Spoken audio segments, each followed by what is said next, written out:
नमस्कार। आज हम सभी कठपुतली अध्याय पढ़ेंगे। कठपुतली आप सब परिचित होंगे, बचपन में आपने कठपुतली को देखा भी होगा और अभी भी आप इतने बड़े नहीं हो गए कि आपने कठपुतलियाँ ना देखी हो।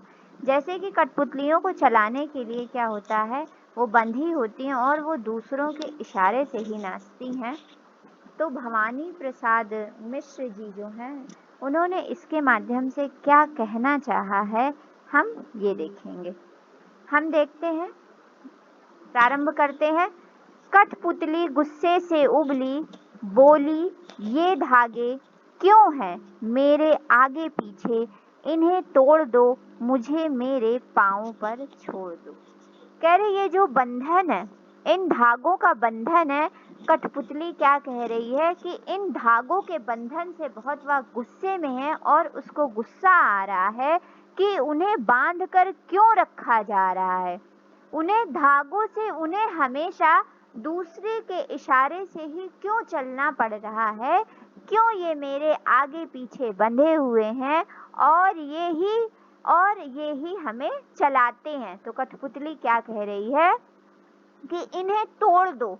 ये जो धागे हैं जिनके इशारों पे हम नाचते हैं, चलते हैं, उठते हैं, बैठते हैं, इन्हें तोड़ दो, मुझे मेरे पाँव पर छोड़ दो। और ये जो धागे मेरी राह को रोके हुए हैं, इनको क्या कह रहे हैं, तोड़ दो और मुझे मेरे हाल पर छोड़ दो। मतलब मुझे अपने पैरों पर खड़ा होने दो, मुझे इस प्रकार से दूसरों के इशारों से ना चलना पड़े। इसलिए कठपुतली बहुत गुस्से में और कह रही है जो धागे हैं इनको तोड़ दो, हटा दो, इन बंधनों को हटा दो और मुझे आजाद कर दो।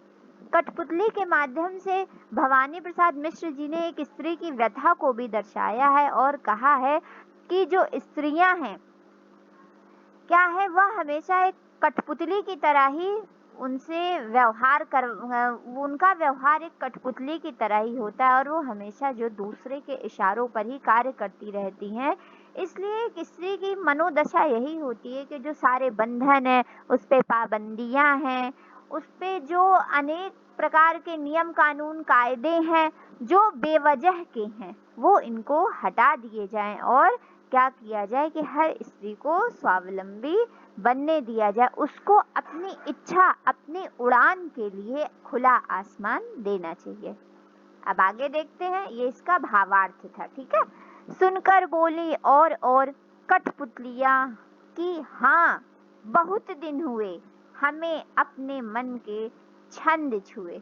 जो कविता है ये लय मुक्त है, लयबद्ध नहीं है, लय मुक्त है, लेकिन ये इतने यथार्थ को प्रस्तुत कर रही है। कह रही है सुनकर बोली और कठपुतलियां, एक कठपुतली की बात सुनकर जो और कठपुतलियां थी वो भी उनका समर्थन करती हैं।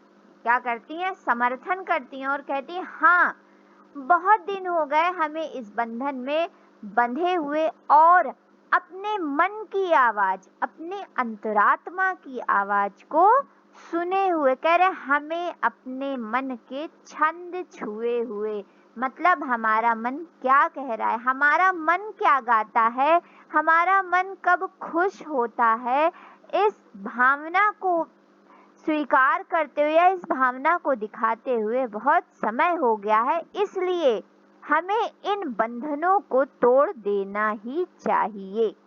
फिर आगे देखते हैं क्या होता है।